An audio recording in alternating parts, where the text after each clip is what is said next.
Say cue the angels. Exactly. Yeah, I'm sure Wow. that's what's going to be over my shoulder. Yeah.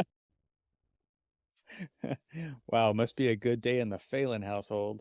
Got the Lord visiting. It is 71 degrees and sunny in good old Grosse Pointe Farms, Michigan. All right, so I sent you a couple of pictures and you You, gave the response of haha on the iPhone messages.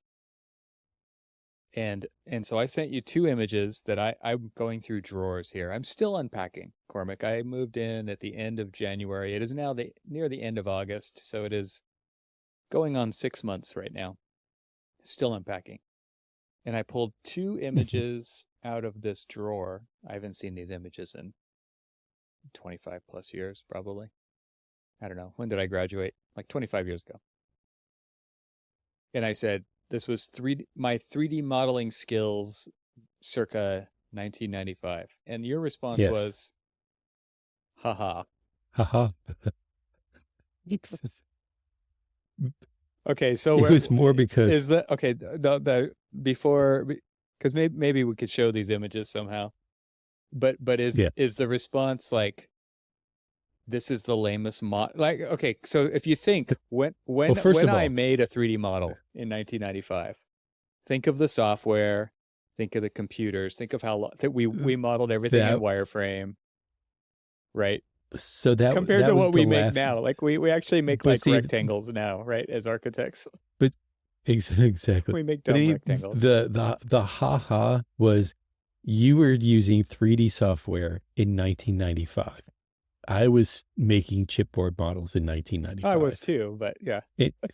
But I mean, like your 3D models were digital 3D models. And even though we did have access to in the studios, this was before we transitioned to PCs. We were on Macs and we were using Form Z. Yeah, that model that you And saw was in Form Z on the Mac right, in the Mac right. Yeah. lab at And school. Probably, well, might because have you been on my actually, personal Mac.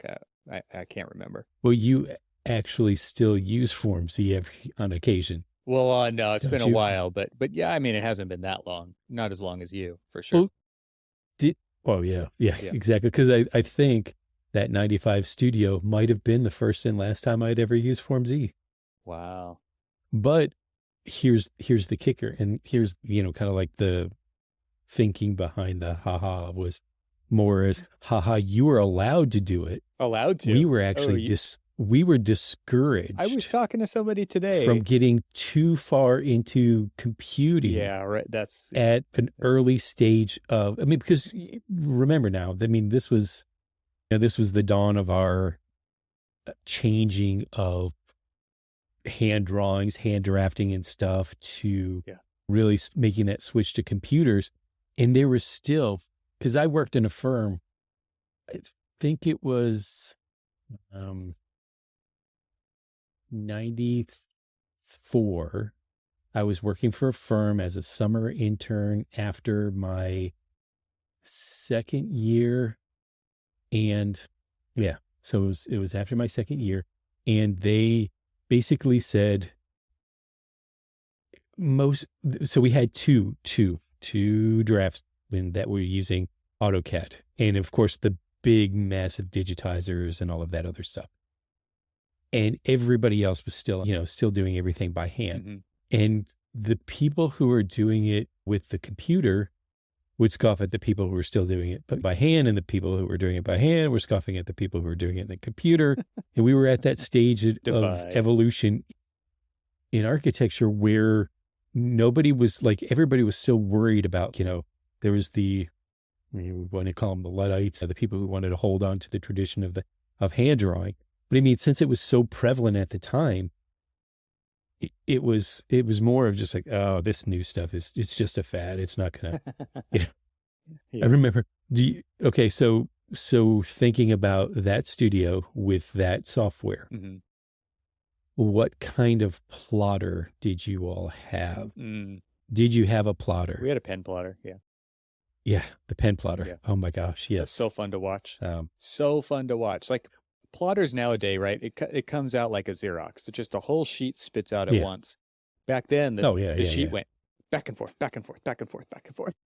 While Well, while but the it was pen moved side to side, side to side, side to side. It was so fun to exactly, watch. yeah. Yeah. Oh, yeah, it was. And then you would see like, different pens, like the one, if I'm recalling this correctly, like it would, plot with one pen, then it would plot with another pen. Yeah, there was it would a just keep going carousel back and forth and that the pens right, and would there was a load carousel up that kind of like for just different weights or exactly. different colors. And Yeah. our pens were felt tipped. I don't know what yours were, like, because the I think pen they were plot, too. the paper moved so fast. And we had inked everything up to that point by hand with rapidographs, right? And Right. so you could not pull a rapidograph across a piece of paper with any speed, or you would just tear right through the paper, right? So exactly. I was always like, really, a felt tip pen? And then I found out why. And that felt tip was not a sharp point at all. It was a very triangular, like prismatic point. And it was wedged. It was a wedge, but it was really hard, right? It couldn't be soft like a marker, but similar technology to a marker. It was like this ink-soaked felt tip. And man, that plotter flew, and it was so fun. Yeah. Yeah, and then what was interesting is because then my story, after third year, I dropped out, ran out of cash, and I ended up working for a firm for 4 years. In that firm, we were using MicroStation? Yeah, MicroStation. Mm-hmm. Is that MicroStation 95? Is that? Yeah. Yep. I'm literally like I'm saying MicroStation. I'm like, don't you mean Newforma? I'm like, no, Newforma is the project management. There was MicroStation Triforma. It was back in the there was like their 3D modeling and rendering application that went along with MicroStation called Triforma. So we used MicroStation. It was pre Triforma, but it was MicroStation 95. Yeah, that was what we were using, and so we were using that and drafting with that, and then the plotters became a slightly more sophisticated. You started to get color plotters and all that other stuff. So that when I went back to school, fast forward 4 years later, and I'm here's 99 when I'm back in school, and everything, almost everybody was generating by computer using Photoshop. Yeah, that went fast.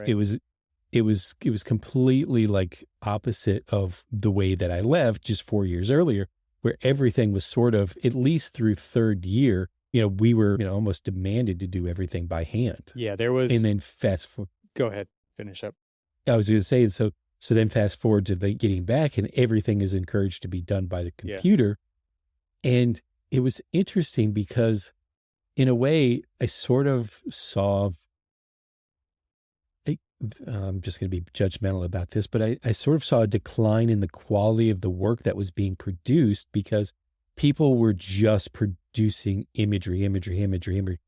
Think about like the old 9 Inch Nails like album covers and stuff where there was just like heavy graphics overlaid and stuff like that. Yep. That was what it was. You almost could never tell exactly what the project was because there was so much graphic noise that it was just like, ooh, look at me, I'm edgy. A lot of texture. Kind of thing. Yes. A lot of texture and all that other stuff. Yep. And so that drove me on my thesis year. That actually drove me to do the entire thing. Yes, I, to this day, still feel like I regretted that decision, but I did my entire thesis by hand. I kind of like, I drew a line in the sand. I wasn't going to cross a lot of lines in the sand. Oh my gosh. Because then I also with a stick. I'm quite literally trying to I would probably say, so I did everything ink on vellum with some of the Pantone, like transfer, shading and all that other stuff. But I did everything in it. I think it was 20 feet long by, I'm looking at my wall right now to kind of like judge, probably about 8 feet tall.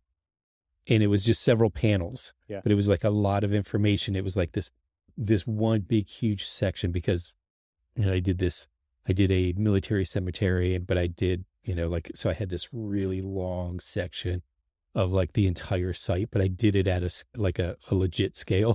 It was, I was just like, what? And to this day, I think to myself, what the hell was I thinking? I remember being in studios. It depended on who was leading the studio, because there were some professors who would tolerate but penalize you for using the computer. There were other ones who were staunchly against it. And then there was another one, like the images that I sent you, where I was actually the structures professor, and he was all over it. He was like, yes, go, like, go crazy. And there were like 3 of us who used computers back then, right? So that was like a real catalyst moment for me, was that studio, because I think I've told the story on the podcast before, but that was the first time anyone in school used a laser cutter. And I used it to do a section model through the Waterloo Station in London by Grimshaw. Okay. And so that has these really cool, spatial trusses. They're not just like 2-dimensional trusses, they're 3-dimensional trusses. And they go up in this big ribbed kind of backbone arcing shape that's kind of an odd shape. And it was like, I remember drawing those sections in MicroStation, like you're talking about, trimming all those lines out of there. And because back then, like their published images were like postage stamp size on a page, right? Like you would get a monograph for Nicholas Grimshaw, and you would find a project so that because we all had case study projects, right? And we'd go down to the library. We'd go to the 5th floor of the library where there was the architecture section, and we would just try to find a book that we could then base a case study off of. And I immediately loved the structure, the cross section to the structure. You see the 2 trains for the different tracks that they were on. You see the loading phase. You can see the structure and the skin going over the top of it. And I was like, I got to do this. I didn't even think, how am I going to do this? I just said, I've got to do this. And that led me down the path of learning how to do a drawing and export it for some crazy laser cutting control software that was not CAD, right? It was something else. It was like CorelDRAW, I believe, at the time. Like, because what the laser cutter had a print driver that only worked out of CorelDRAW, and you had to do special layer setup. And it was like, this was all completely new to me. Like I had just started using the computer like the year before. And so the local service bureau got a laser cutter, and I was like, I'm going to learn how to use that, because I cannot figure out, I don't want to make these 3-dimensional truss models by hand. So I figured out a way to laser cut them. So the whole thing was out of chipboard, and my teacher loved that model so much that he never gave it back to me. And that's where that project of the 2 images that I sent you came from, which was completely like 3D truss based space frame spiral architecture. It was a radial plan. It had concrete walls with spiral 3D space trusses. It was really cool. I kind of wish that I had. So we did a recycling center, and mine was kind of like a spiral, very not exactly like yours, but it was a spiral with spiral trusses, and it was kind of but mine was done all by hand. And people were like, you can't build, it's just like all these different things, like you can't build that in reality. It's just like, what's funny is the way that I built the trusses by hand kind of showed me that if I actually did want to build this thing, I probably could. That's how building works. You break it down into its elements. Exactly. One component at a time. Exactly. And you put them in the right order, and you make the thing. Right. And so what was funny is I remember a friend, and it was a Meyer building, and I can't remember. It was, do you recall that one Meyer building that's kind of like, it's white and it's got these like, kind of descending. Really? Is it white? Well, no. Yeah, but, these, that really sets it apart from the rest of his buildings. But it was kind of it was a radial fan. Okay. You're not recalling? No, I'm not. All right. Well, I'm gonna find it. You got to find a name. A link to it in the show night. All right. Cool. But But it was like somebody had sent me a link to that, somebody from the school, and they're like, "Hey, you remember that project you did? I think, I think Meyer ripped you off." I'm like, yeah, I'm sure. Yeah, Because that's this was like, what he does. this, He goes, well, this was right after, this was kind of like right after Freedom Tower, and it was kind of like announced. And it was the one that, before it became what it is, it was the one that was like slightly, twisted, which actually was an architect who ripped off a student's project. My gosh. Oh my God. And so who did that? Was that Foster who did that? That wasn't Foster, was it? I remember a Liebeskind, but it wasn't twisting like you're talking about. But there was a whole scheme by Liebeskind. That's one that I recall. Yeah, this was somebody completely different. But it was funny. It was like the principal in charge of that particular project happened to be on his jury, and it actually came out that whether or not they fully admitted to the fact that they ripped him off, it was pretty much like everybody's just like, "No, man, you ripped him off." Well, Cormac, good ideas can come from anywhere. Exactly. Which is actually kind of funny because there's a story about, very similarly, about Camden Yards, and one of our old principals that had just recently retired had done a student project that reused a good portion of the existing building that's right next to Camden Yards as part of the overall structure. And sure enough, he will live by the story that he swears that they ripped him off. Well, because the people who were involved with the project, here it was like after his thing, and he's got this, he used to have this absolutely beautiful hand-built model of his project, which was a stadium, which was reusing the old warehouse building, which that's one of Camden Yards' charms, is reusing it and how it engages the site and everything else. And he will go to his grave claiming that they flat out ripped him off. You call it a ripoff, they call it inspiration. Yeah. It's just a variation on a theme. Exactly. Right. Yeah. Exactly. Well, I'm still hurt that you laughed at my renderings from 1995. Well, those were badass. You were very lucky that you're very lucky that I deleted and not sent to you the. Thank goodness for the grainy resolution. It was just, or something to that effect. I was going to send you, and I was just like, no, that sounds too mean. You're mean. It's just haha. Yeah. Because haha will sound a lot nicer. That was way nicer. Yeah. No, those are printed out on like an Epson inkjet printer too. It was top of the line back then. You could tell because one image was like mostly purple, and it's because I had run out of the right color.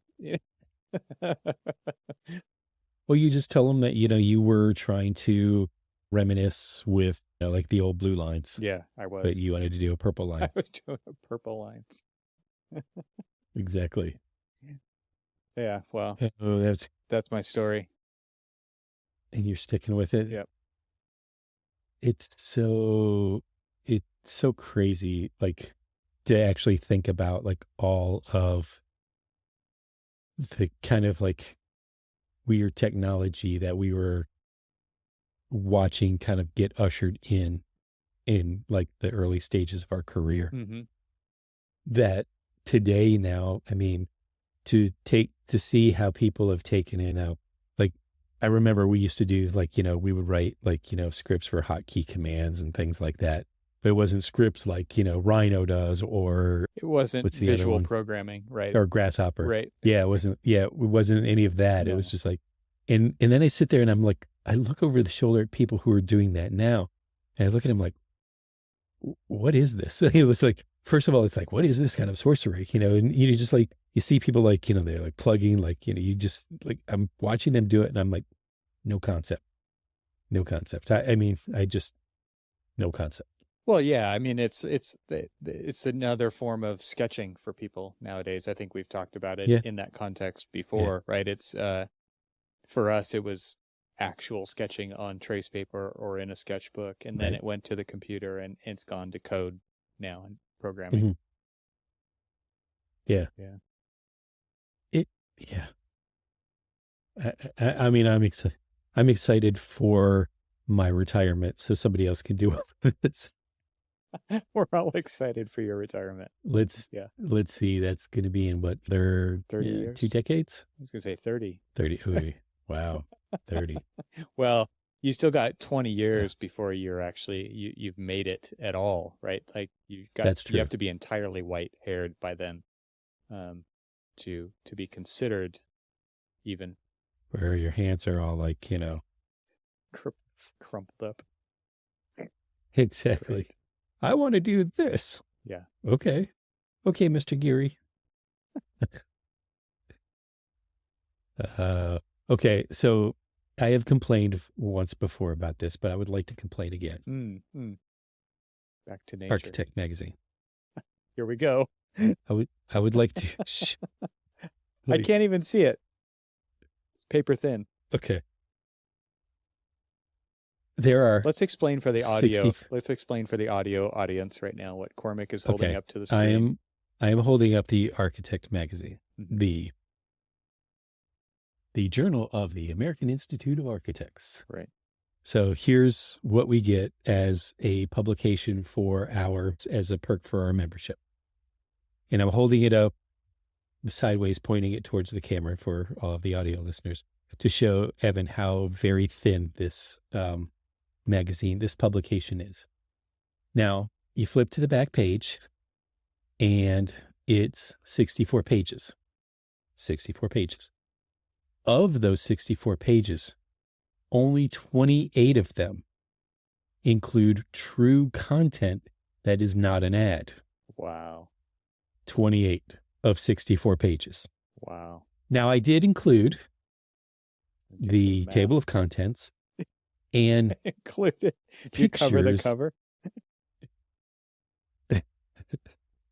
But I mean, I just like, really? I mean, this used to be my go-to of going online and looking at all of these. We're just talking about like going and looking at like these monographs and, looking at all of these different things. And so now you see like these little teeny pictures and all this other stuff.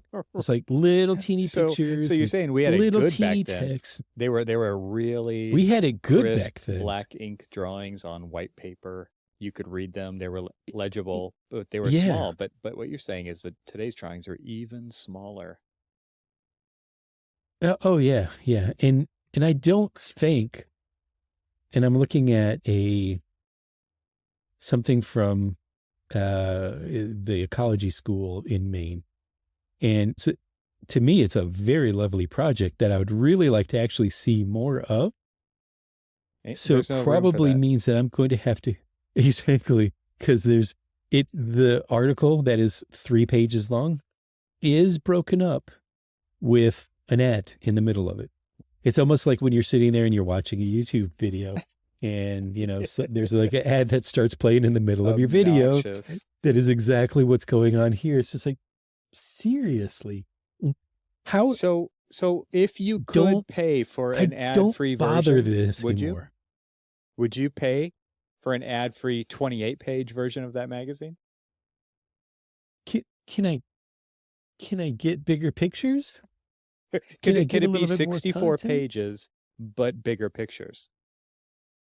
So I would say that the write-ups at, like, say, Arc Daily or Architect's Newspaper or Dezeen or any of these other ones, they have more engaging photography, and they don't necessarily have as much write-up as, you mean like size. This the photography's not better, but it's bigger. It's like on your screen. It is bigger. It's bigger. It is definitely bigger. Yeah. But it is, in a way, it somewhat is better. Got to be the same because some of them are just, doesn't it? I don't know. I don't know either. I'm just saying. I'm asking if you would pay for an ad-free version, because I pay for an ad-free version of YouTube. It's like the best money I spend. I don't want to watch any ads on. I see people watch YouTube and I'm like, how can you watch this crap when it's just full of ads? I don't understand how people can deal with that. And so I spend $15 a month for YouTube Premium so that I don't have to watch those ads, and my quality of life is better. And so would architecture periodicals follow suit? Is there a business model? Is there a business case to be made here? So I'm sure that this is going to be in the mail for you. Yeah. Soon. I'm sure. It probably showed up today. If it's not already there. Right. But the title project, and it says Back to Nature, a case for rewilding.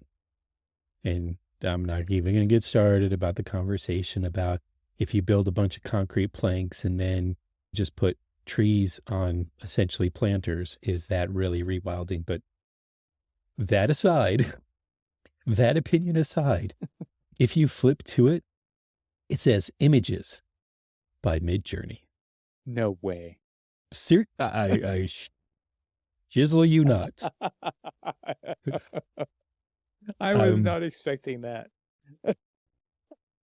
I wish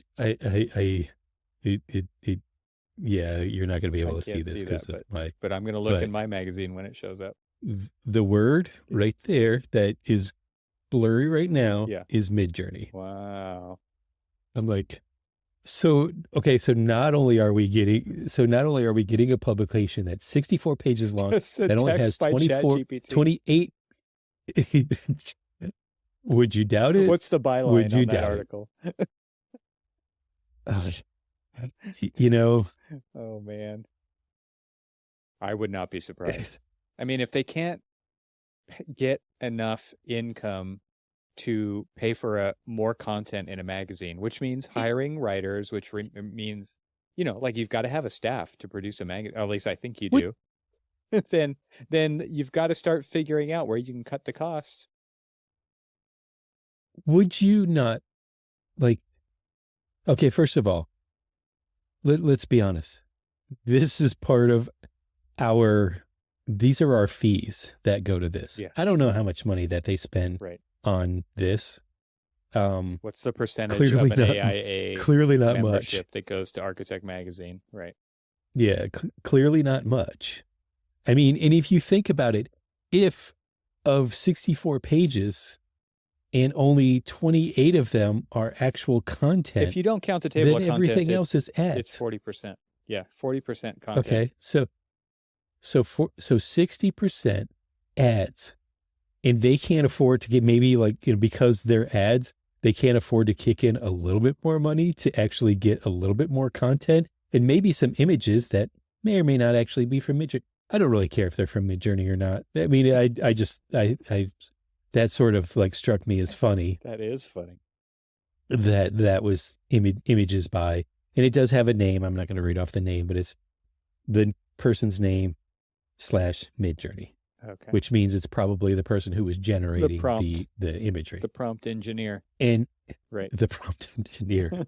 And so I honestly remember, this is me showing my age, but I remember going into a Barnes and Noble and going into the publication section and going to all the different architectural magazines. And I remember, and this was before Architect Magazine was part of, was the journal of the AIA.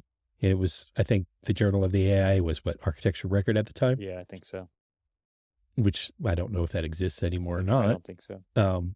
But in Architect Magazine was I would go to that one because that one had a lot more interesting articles. They had a lot more imagery. They had things that would be the one that I would buy to go and clip out pictures and let other stuff and just, put them in a binder. Put them in a binder and just use them as my little mental Rolodex of things. Or I would just have because before we moved here, which I'm sure you probably might have done the same thing, but before we moved here, my wife was like, can we finally purge all of your magazines? Of your crap. I think I had, because I also had stuff from my old boss who was throwing things out. I'm like, don't throw them out. I want them. And I grabbed probably about at least a good decade and a half of stuff from him. Oh, wow. And then had another decade and a half worth of stuff. So I had at least 3 3.5 decades worth of every Jeez. publication. Progressive Architecture, Architect Magazine, Architecture Record, probably splashed in a few Architectural Digests. And to be quite honest with you, if you go to Architectural Digest now, that's actually a far more competent publication than what we get. You know, they've far more, captivating imagery there's a bigger market. and content. There's a bigger market for interiors than there is for architecture. Bigger audience. Well, yeah. You know, what's funny is like, it was Architectural Digest. Yeah, that's the one I'm thinking of. It was Architectural Digest that kind of introduced me to like a handful of different architects that I'd never heard of in my life. It's just like, who is this Robert A.M. Stern fellow? It was literally, I was like, who the hell is this guy? And I was just like, this guy's good. People like, I think I heard Gwathmey for the first time, Alexander Gorland, all these different people who, they had like Fifth Avenue type, apartments and a lot of like, really cool interiors and stuff. Mm-hmm. But it was like, okay, now I started to like put together, and I kind of still appreciate the magazine for the fact that, we were always taught like it's architecture, it's the shell, it's like, and then it's just like, oh, give that to somebody else to do like the interiors and stuff. Right. And now as you and I've like kind of grown in our careers and stuff, I can't see one without the other. I can't divorce one from the other. I mean, that's what we do, right? Yep. I mean, that's good competent architecture is when you like rely on both. Mm-hmm. Yeah. So my wife told me, she's like, the mail came in and she's like, I left your pamphlet. She's like, I left your magazine on the front table. There's, right, it was come in, we've got an entry table. And so she left it there. And I'm just like, oh yeah. And so I went in and I got it, and I pick it up and it's just like, whoa, it's just like so light. It's just like, really disappointing. Like so disappointing. It's just like, I long for like the issues that have like Progressive Architecture Awards or Residential Architecture Awards or all of these other, right? Something that actually has a little bit more meat to it, because otherwise, I mean, 3 pages for the ecology school, and it's literally 2 thin columns of actual text, and then a bunch of little teeny pictures of the actual thing. It's like, I would actually really love to learn a little bit more about that. So now I'm going to have to go to Arc Daily or Architecture Newspaper or, one of these other ones, right, to actually find out more information about it from somebody other than the people, my own professional. All that Architect Magazine is a vehicle. And I apologize in advance to the people who work on the story part of Architect Magazine and who actually see it as something different than I do. But it is a vehicle to get building product manufacturers ads in front of architects. And this magazine is just secondary to that as far as the articles go.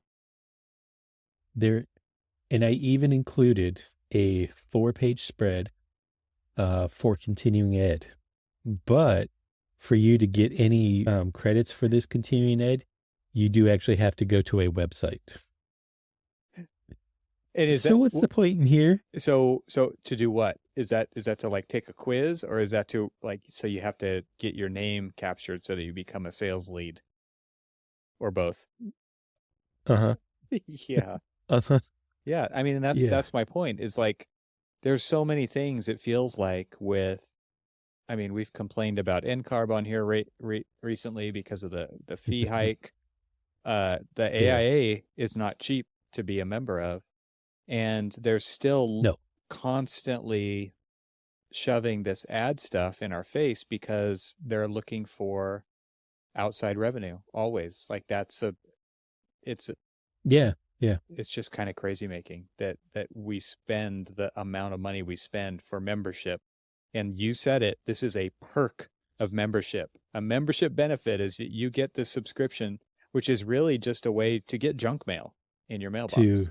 Yeah, exactly. I would much rather like get mailers Or I would even sign up for, you know, me and my weird addiction to CEUs.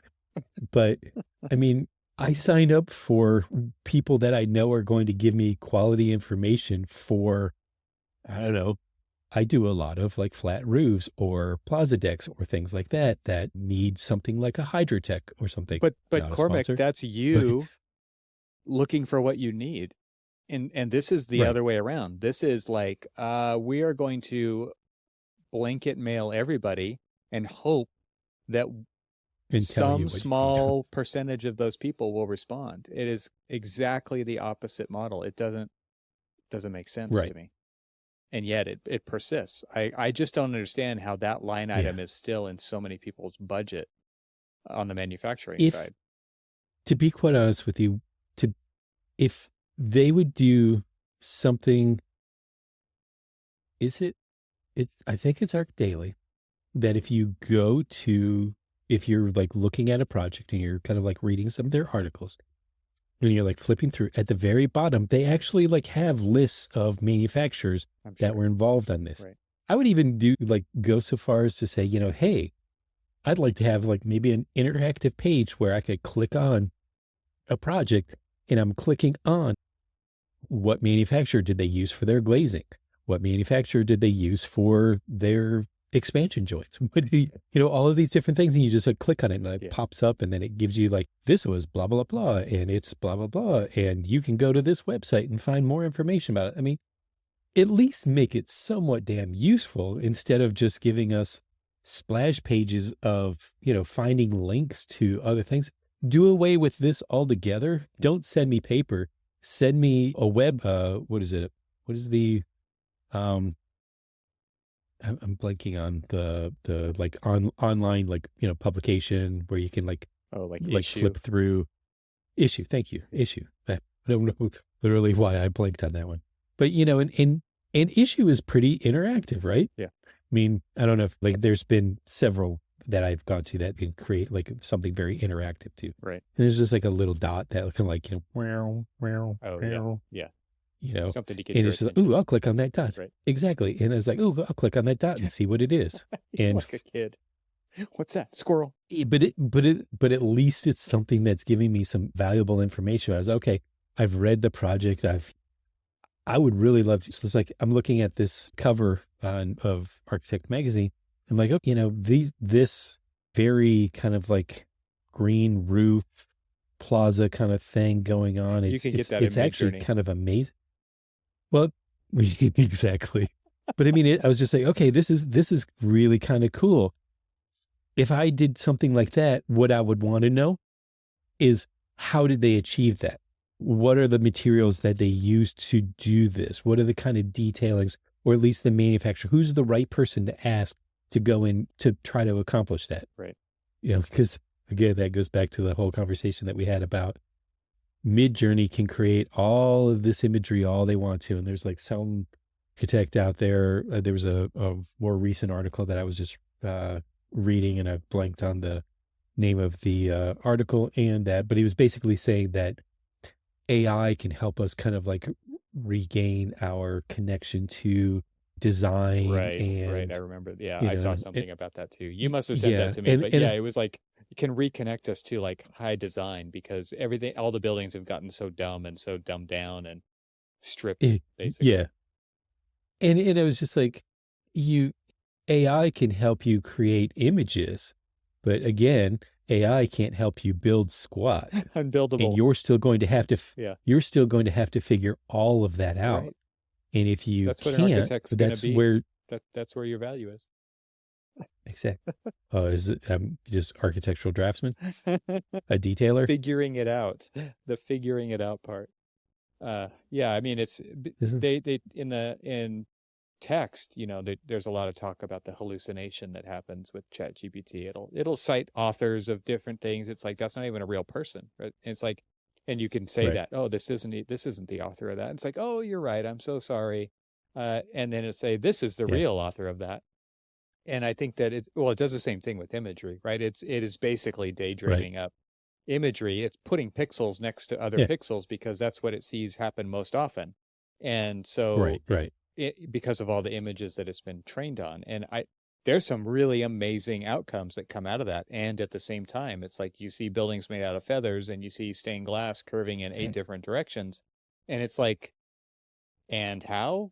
Right? I mean, Exactly. There's a friend of mine posted some Mid-Journey images on LinkedIn where he was reimagining like medieval glass shower enclosures, because he's a glass guy and he loves shower glass. Right. That's what he specializes in. And so he like did this deep dive down, what could a medieval version of a glass shower have been like? And they're wild, right? And I said, my response was like, please send cost estimates, today. That's what I want to see next. I want to see how much these things cost, because like you can daydream as much as you want. I mean, this is literally going back to school. There was no gravity. Oh yeah. There was no client. There was not a really well-defined program a lot of times. There was so many things that were just like, okay, sure. That's what it is now. And it is. Right. At the same time, can that be inspiring? Absolutely. Can it actually be built all the time? No way. Of course not. So I'll show you this cover again. For the audio listeners, I am holding up the Architect magazine, and it shows these wonderful concrete planks that are these big cantilevers, and it's kind of like falling water, all this other stuff. Kind of Ray Cappy look, right? It's like these really heavily cantilevered concrete decks. But it's fully vegetated. Thin concrete decks, and it's fully vegetated. Right. And I know, because I've been dealing with vegetation over a structured roof, and the depth that you need for, like, say, a tree root bulb and all of that other stuff are not achieved in what I'm seeing here. You need a better You're engineer, not going to be Cormac. able to do this. Give me a break. You mean nature? Nature, who's going to tell me, if I want I'm looking at these are easily like, a 20-foot tall tree that's going to tell me, the root system that it's going to need to basically stand up. Because I don't see any planters here. I mean, it is just like full green, full wild, full, I mean, the whole, like, thing is the case for rewilding. It made it okay, to the you cover. can rewild all you want to. It's the cover shot, man. Exactly. It is work. It must be real. It does. And that's the thing that I want to, like, every time an architect says, "Oh, AI is going to replace us." I'm just going to carry this magazine around with me. To carry this around, just show it to people and say, "Is it?" Because do you think AI figured out how to make all of this work? Well, let's bring this back. Let's bring this back to where we started the episode with your response to my images. There you go. There's my haha response to this one too. So what you're saying is that my renderings as a third-year architecture student weren't any better than a Mid-Journey image today. Just as buildable. No, I'm sure it wasn't buildable at all. Like what I drew. What's funny is that I bet yours were probably more built. It probably was. You went through this whole truss system and everything else, and at least sort of thought through all of the. Well, it was fully 3-dimensional. Yeah, that's just a 2D. There you go. Image. So it is quite something. So yes, welcome back to school.